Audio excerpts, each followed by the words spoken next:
नमस्कार, कैसे हैं आप लोग। देखिए, सोने की कीमत अभी इन दिनों इतनी ज़्यादा हो गई है कि 1,21,000।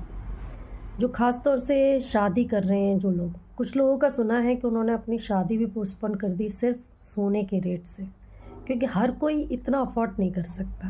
ये आपको भी पता है बहुत अच्छे से।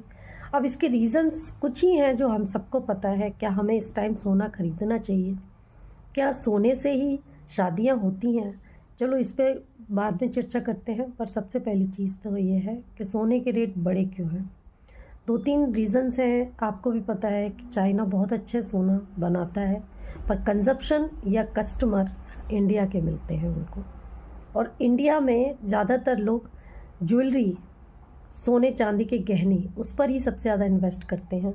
चाहे वो शादी ब्याह हो या कोई फेस्टिवल हो या कोई भी चीज़, हम सबसे पहले सोने को शुभ मानते हैं। अब जैसे धनतेरस आ रही है, सबको लग रहा है धनतेरस पे जितना हम सोने की कोई भी चीज़ खरीदेंगे तो घर में संपन्नता आती है। अब उसी तरीके से कुछ लोग बिस्किट खरीद लेते हैं, कुछ चिप्स खरीदते हैं। पर एक तो ये वाली डिमांड की वजह से तो है ही, पर जैसे यूएसए में जिस तरीके से मार्केट शट डाउन हो गई है, डॉलर के रेट जो 80 थे 88 पहुंच गए हैं। वहीं पर कुछ चीज़ें ऐसी हो गई हैं कि जहां पर लग रहा है कि जनता थोड़ी सी जागरूक होनी चाहिए। अब क्या है कि लोग किसी की शादी या किसी के भी कुछ गिफ्ट देते थे तो कहते थे सोना ही देना सबसे बड़ा रीज़न है। पर क्या आपको लगता है कि सोने के अगर हम थोड़ी सी डिमांड कम कर दें तो अपने आप सोने का रेट डाउन होगा?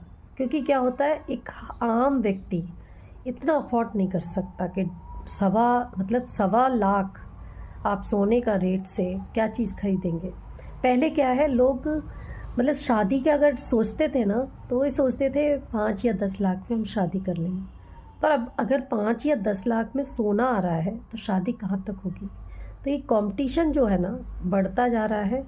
और कहीं ना कहीं इसके दो तीन ही रीज़न्स हैं जो मैंने आपको बताए हैं कि यूएस में जिस तरीके से शट डाउन हो गया, क्योंकि जब और वो लगभग ये सुनने में आ रहा है कि वो विंडो जो है वो लगभग 1 महीने तो अभी रहेगी।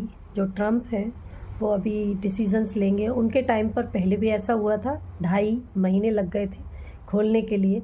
तो जैसा कि हम सुनते आ रहे हैं, जितना न्यूज़ में या कहीं पर सोशल मीडिया पर ये सुनने में आता है, तो क्या सोने के बगैर शादी कर सकते हैं? आपके क्या विचार हैं?